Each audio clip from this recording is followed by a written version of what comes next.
Voici les coupables de l'humiliation infligée par le PSG au Real Madrid et ça nous donne l'occasion de faire un petit point avec des conclusions. C'est parti. Bon, forcément, on est obligé de commencer par cet homme. Alors, j'avais dit que j'allais pas forcément être critique en cas de défaite, mais bon, voilà, moi, j'imaginais pas que le Real Madrid allait se faire rouler dessus à ce point. Donc, je reviens en quelque sorte sur ma promesse, mais là, le Real Madrid n'a rien proposé. C'était le néant. Alors, je veux bien les erreurs individuelles en tout début de match, ça plombe l'entame de la rencontre, mais après, derrière, le Real Madrid n'a rien fait. Et moi, en fait, la sensation que j'ai, c'est que Xabi Alonso, il a trahi ses principes de jeu, il a renié son système, tout simplement pour pouvoir aligner Vinicius et Mbappé ensemble. Parce que le système avec deux attaquants, il tournait très bien, il n'y avait aucune raison de le changer. Et là, pour ne pas blesser soit Vinicius, soit Mbappé, je pense que plutôt Vinicius, eh bien, il a décidé d'aligner tout le monde devant. Et ça va clairement contre les principes de méritocratie, de pas de statut de star, pas de traitement de faveur dont il avait parlé. Le repli défensif, il est catastrophique globalement et avec le ballon, l'équipe n'a rien proposé. Ensuite, on est obligé de parler de Kylian Mbappé et de Vinicius. Là, il n'y a que Mbappé sur la photo, mais les gars, les coupables, c'est les deux au même niveau. Je pense qu'il faut se faire à l'idée que ça ne marchera pas Mbappé et Vinicius ensemble sur le terrain. Déjà, ils ne savent toujours pas jouer ensemble, voilà, ils ne savent pas se trouver. Ils se marchent un peu dessus, bon, sur ce match, pas vraiment en vrai, mais ils ne savent pas jouer ensemble, tout simplement. Et en plus de ça, quand il s'agit de repli défensif, les deux se foutent de la gueule du monde et ne font aucun effort. Si le PSG a sorti le ballon aussi facilement, alors évidemment, c'est grâce à la qualité du PSG, au système de Luis Enrique, mais c'est aussi parce que ces deux-là, ils ne font pratiquement aucun pressing ou alors ils le font en marchant.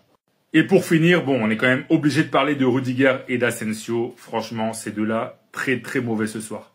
Et Rudiger, bon, même s'il n'a pas été extraordinaire la saison dernière, là, bon, à la limite, on peut laisser passer, mais Asensio, le mondial des clubs catastrophique qu'il fait.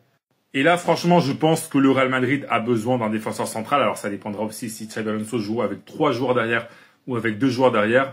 Mais là, pour l'instant, le seul défenseur central de qualité du Real Madrid, pour moi, c'est Huysen. Et encore, Huysen, je dis ça parce qu'il est très très bon avec le ballon, il apporte énormément, mais même défensivement, c'est pas toujours ça. Et j'ai limite envie de dire que Tchouaméni, là, en ce moment, en tant que défenseur central, il me rassure plus que ces deux hommes et que Militao. Mais bon, Militao a fait une blessure à la limite. Mais voilà, je pense que le Real Madrid a besoin de recruter un grand défenseur central. Donc voilà, écoute, j'ai fait un peu long, j'ai fait plus long que d'habitude. Mais voilà, j'avais envie de parler un peu de ce Real Madrid. Et toi d'ailleurs, si t'es fan du Real Madrid, donne-moi ton avis sur le match. Est-ce que t'es d'accord avec moi? Qu'est-ce qui t'a plu? Bon, pas grand-chose, j'imagine. Qu'est-ce qui t'a déplu? Quels sont les coupables selon toi? Dis-moi tout dans les commentaires. Et si tu veux être au courant de toute l'actu des Merengues, je t'invite à t'abonner.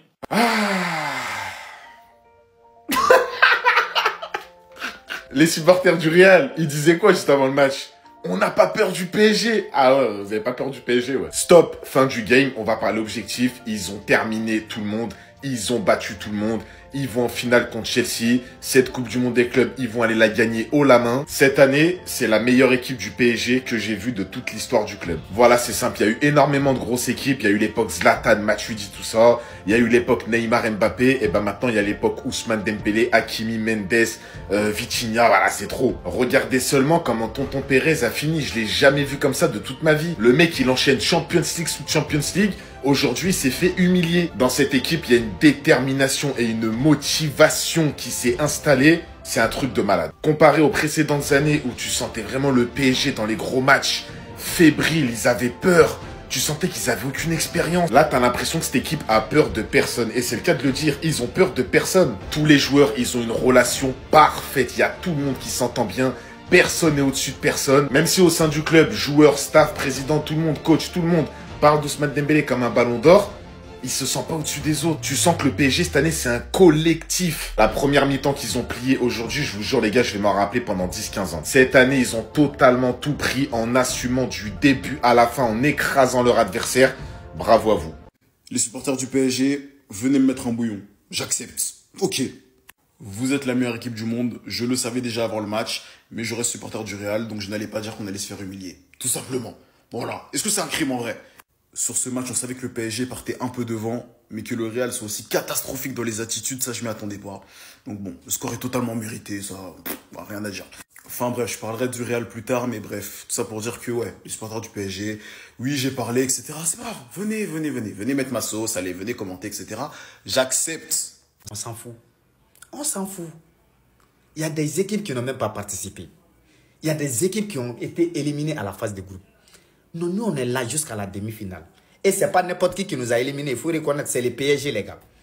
Les PSG de cette année, ils ont détruit tout ce qu'ils touchent. Liverpool qui nous a mis 2-0, là, les PSG les a éliminés en Ligue des Champions. Les City, les Chelsea, comment dire, les Arsenal qui nous a éliminés 3-0 là. PSG les a éliminés. Donc moi, je suis fier de mon équipe. Hein. Je suis fier de mon équipe. Tout le monde sait que cette année, l'Iran n'a pas de niveau. L'Iran n'a aucun niveau cette année. Donc si on soit éliminé ici là, moi j'avais peur qu'on soit éliminé contre des équipes, mais c'est les PSG les gars. C'est les PSG, on ne peut rien faire. Il n'y a pas une équipe qui peut gagner les PSG. Ce n'est pas nous. Donc bon boulot les gars, félicitations.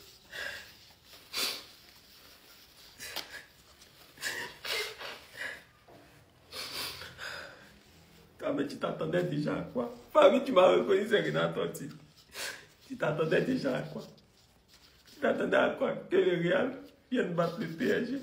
Tu t'attendais à quoi?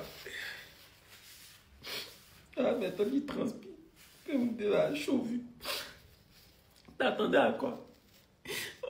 Tu sais très bien que Vinicius, tous ceux-là sont des Tchadjo Gabonais d'origine. Tu t'attendais à quoi? Tu sais que Raoul a sauce, tu as ticket, tout ça, c'est des Tchadjo Gabonais. Tu t'attendais à quoi? Tu t'attendais à un espoir du Real?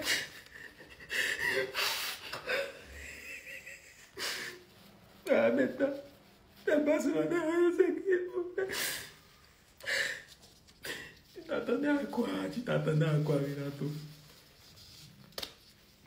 Depuis la saison passée, tu sais que le Real est de la Tchadjo Gabonisation complète. Tu sais que les joueurs sont régaptisés. Tu t'attendais à quoi? Vous avez battu Dortmund parce que Dortmund, eux, ils boivent Regab avant de venir sur le terrain. Dortmund, c'est en Allemagne. Qui dit Allemagne dit Gabon. C'est le même groupe de Regab là. Ils sont dans une Tchadjo Gabonisation, une régaptisation complète. Tu t'attendais à quoi? C'est un buvet de Chapalo. Des Chapalomanes, ils sont dans la Chapalonisation. Tu t'attendais à quoi, Renato?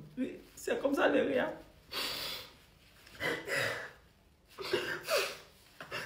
C'est rien. Allez, allez. Oh, allez. Ah, petite famille. Kasongo ye. Mani bana. Kasongo maname.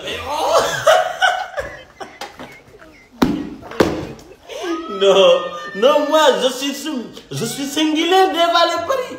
Mais quelle équipe brillantive, active, défensif, offensif, milieutif, attaquatif et marquatif, 4-0-tif. Real Madrid a été humilié par le Paris de la Saint-Germain. 4-0, 3 buts dans la première mi-temps.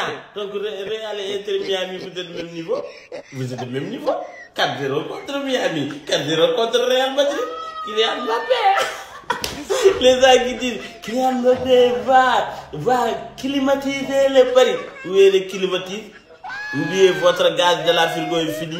Le Real, vous êtes nuls. Il faut dire à votre Xavi Alonso là qu'il n'a qu'à faire beaucoup d'efforts pour ça.